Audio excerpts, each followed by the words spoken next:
В преддверии Дня чувашского языка, который в республике ежегодно отмечают 25 апреля, глава Чувашии встретился с представителями творческих союзов, артистами, художниками, дизайнерами и композиторами. Обсудил с ними вопросы сохранения и развития национального языка, культуры и искусства. Олег Николаев отметил, в регионе уже предприняты важные шаги, чтобы сохранить самобытную культуру и язык чувашского народа. Но этого недостаточно, подчеркнул глава Чувашии. По его мнению, родной язык наравне с русским должен присутствовать на любом мероприятии. На улицах городов должно быть больше вывесок на чувашском.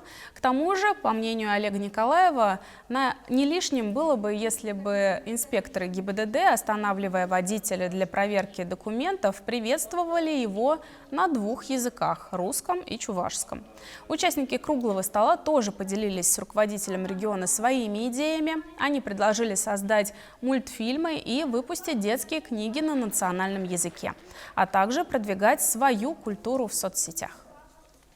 Для начала я бы предложил в обязательном порядке разговаривать с детьми в детских садах на родном чувашском языке. Я снимаю для начала ролики для интернета, короткие смешные ролики, либо там какие-то песни.